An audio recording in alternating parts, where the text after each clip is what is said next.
దేవుని పరిశుద్ధ నామమునకు మహిమ కలుగునుగాక. ప్రియులారా, ప్రతిదినము ఈ హోప్ ఫర్ టుడే సందేశాలు మీరు వింటూ ఆశీర్వదించబడుతూ ఉన్నందుకు, ఈ సందేశాలు అందించడానికి దేవుడు మాకు ఇస్తున్న కృపను బట్టి దేవునికి స్తోత్రాలు చెల్లిస్తూ, ఈరోజు ఈ హోప్ ఫర్ టుడే సందేశంలోనికి మిమ్మల్ని ప్రేమపూర్వకంగా ఆహ్వానిస్తున్నాను. ఈరోజు ఇంటర్నేషనల్ ఫాదర్స్ డే కనుక ఈ మాటలు వింటున్న తండ్రులందరికీ మన తండ్రి అయిన దేవుని ప్రేమ మీకు కలగాలని ప్రార్థనతో ఈ మాటలు మీకు అందిస్తున్నాను. I wish every father a very happy father's day. వాక్యం నుండి యోహాను మొదటి పత్రిక 3వ అధ్యాయము మొదటి వచనాన్ని చదువుతున్నాను. యోహాను మొదటి పత్రిక 3వ అధ్యాయము మొదటి వచనం.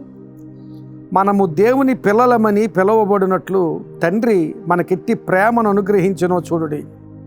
మనము దేవుని పిల్లలమే, ఈ హేతువు చేత లోకము మనలను ఎరుగదు, ఎలయనగా అది ఆయనను ఎరుగలేదు. మనము దేవుని పిల్లలము గనుక దేవుడు తండ్రిగా మన ఎడల ఎట్టి ప్రేమ చూపెనో చూడుడి అని అక్కడ భక్తుడు రాస్తున్నాడు. దేవుడు మనకు తండ్రి. ఈ లోకంలో మనకు తండ్రులు ఉన్నారు.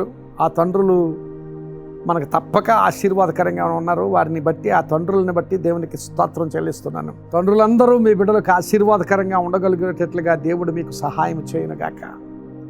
అలాగే బిడ్డలు కూడా ఆ తండ్రులకు విధేయులుగా, ఆ తండ్రులకు ఆశీర్వాదకరమైన అనుభవాలు కలుగ చేసేటట్లుగా బిడ్డలు కూడా ఉండాలని దేవుని వాక్యం సూచిస్తోంది. ఈరోజు ఈ ఫాదర్స్ డే సందర్భంగా దేవుని తండ్రి ప్రేమను జ్ఞాపకం చేసుకుందాం. ఆయన ఎట్టి ప్రేమను చూపెనో చూడుడి అంటున్నాడు. నువ్వు అనుకుంటూ ఉండొచ్చు, అందరూ నన్ను విడిచిపెట్టారు, నా పక్షంగా ఎవరు లేరని. ఎవరు చెప్పారు నీకు నీ పక్షంగా ఎవరు లేరు అని? ఎవరు చెప్పారు నీకు సహాయము చేయగలిగేవారు ఎవరు లేరని?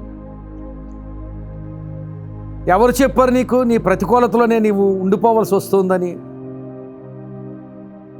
ఎవరు చెప్పారు నీవు ఇక ఆ నిరాశలోను నిస్పృహలోను మగ్గిపోతూ బ్రతికేయాలని?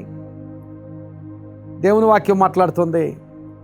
దేవుడు నీ తండ్రి, ఆయన ఎట్టి ప్రేమను నీ పట్ల చూపెనో చూడుము అని దేవుని వాక్యం మాట్లాడుతుంది. ఆ ప్రేమ నీవు ఎరిగితే నీవు నిస్సహాయమైన నిస్పృహలో అలాంటి స్థితిలో మిగిలిపోవలసిన అవసరత ఏమాత్రం కూడా లేదు అనే విషయాన్ని గ్రహించాలి. అలాగే ఈ ప్రతికూలతలోనే నేను ఉండిపోవలసి వస్తుంది, నాకు ఇంక మెరుగైన పరిస్థితి రాదు అనే ఆలోచనలో నీవు ఉండిపోవలసిన పని లేదు. ఎందుకంటే దేవుడు నీకు తండ్రిగా ఎట్టి ప్రేమను చూపినో చూడుడి అంటున్నాడు. మీరు ఆ అధ్యాయం అంతా చదివితే అధ్యాయం చివరిలో ఒక మాట ఉంటుంది. ఆయన మనకు తండ్రి కనుక మనం ఏమి అడిగినను అది ఆయన వలన మనకు దొరుకును అని రాయబడింది. మనం ఏమి అడిగినను అది ఆయన వలన మనకు దొరుకును. ఎందుకంటే అలాంటి ప్రేమను దేవుడు నీ పట్ల చూపించగలడు. నిజంగా నీవు దేవునికి కుమారుడిగా, నిజంగా దేవునికి కుమార్తెగా బ్రతకగలిగే స్థితి నీ జీవితంలో ఉంటే, తండ్రి అని పిలవడం సులువు, కానీ తండ్రిగా చేసుకుని ఆయనకు నిజమైన కుమారుడిగా కుమార్తెగా బ్రతకడం అంత సులువు కాదు. దేవుని వాక్యం విని, దేవుని వాక్యం గ్రహించి, దేవుని వాక్యం ప్రకారం జీవించి నిజముగా ఆయనకు కుమారుడిగా కుమార్తెగా ఉండగలిగిన జీవిత స్థితి కలిగి, ఇదిగో నీకు కుమారుడిగా ఉన్నాను ప్రభువా, నీకు కుమార్తెగా ఉన్నాను ప్రభువా, నీ ప్రేమకు తగిన జీవితం జీవిస్తున్నాను ప్రభువా అనే దృక్పథంతో దేవుని సన్నిధిలో నీవు నిలిచి ఉంటే ఆయన ఎట్టి ప్రేమను నీ పట్ల చూపును నువ్వు చూడగలుగుతావు. ఈరోజు ఈ ఫాదర్స్ డే సందర్భంగా ఆలోచించుదాం. ఈ లోకంలో మనకు తండ్రులు ఉన్నారు. ఆ తండ్రులు మనం చాలా ప్రేమించిన వారుగా ఉండొచ్చు.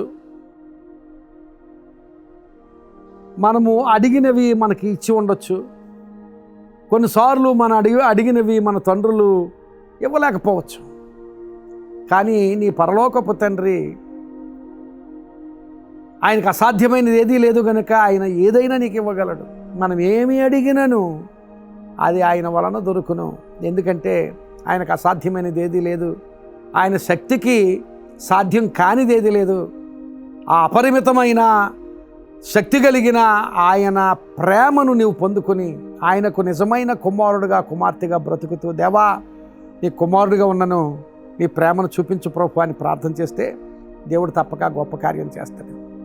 నీవు ఇంకెంతమాత్రం కూడా నిరాశలోను నిస్పృహలోను లేక నాకెవరు సహాయం చేసేవారు లేరు అనే ఆలోచనలోనూ నీవు ఉండిపోవాల్సిన పని లేదు.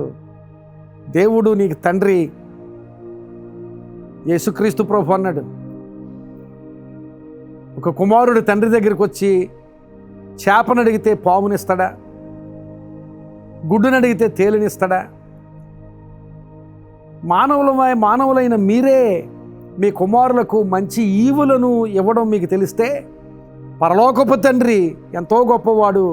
ఆయన ఇంకా శ్రేష్టమైన ఈవులను, ఇంకా శ్రేష్టమైన వరములను, ఆశీర్వాదాలను ఇవ్వగలడు ఆయన.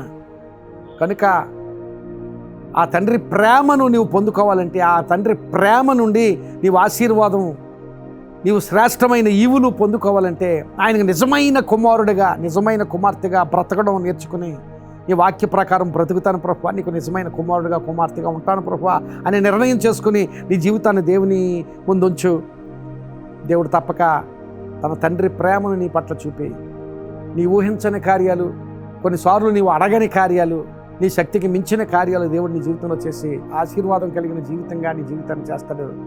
అటు జీవితంగా దేవుని సన్నిధిలో నీ జీవితం ఉండడానికి ఆయనకు కుమారుడిగా ఆయనకు కుమార్తెగా నీ జీవితం స్థిరపరచుకుని ఆయన సన్నిధిలో నిలవబడు.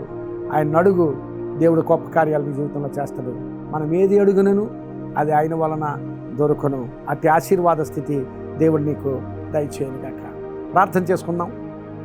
పరిశుద్ధుడు అయిన మా తండ్రి, కృప కలిగిన మా తండ్రి, మహాశక్తి కలిగిన మా తండ్రి, ఈ సమయంలో నిన్ను తండ్రిగా చేసుకుని బ్రతకగలిగే జీవిత స్థితిగతులు మాకు అందరికీ దయచేయండి. నీకు నిజమైన కుమారులంగా, నిజమైన కుమార్తెలంగా, నీ చిత్తాన్ని జరిగించే కుమారులుగా కుమార్తెలుగా, నిన్ను మహిమపరిచే కుమారులుగా కుమార్తెలుగా, నీ వాక్య ప్రకారం బ్రతికే కుమారులుగా కుమార్తెలుగా మేముండి నీ ప్రేమను పొందుకుని, నీ ప్రేమ నుండి అపరిమితమైన ఆశీర్వాద స్థితిని మేము పొందుకోగలిగేటట్లుగా సహాయం చేయమని ప్రార్థన చేస్తూ, అటు దీవెనలు ఈ మాటలు విన్నవారందరిపై కృమ్మరించమని, నీ తండ్రి ప్రేమలో నిలవగలిగే స్థితి ఈ బిడ్డలకందరికీ దయచేయమని ప్రార్థన చేస్తూ, వారి అవసరతల్లో, వారి సమస్యలలో, వారి ప్రయత్నాల్లో మీ సహాయము వారికి దయచేయమని యేసునామమున అడుగుచున్నాను తండ్రి.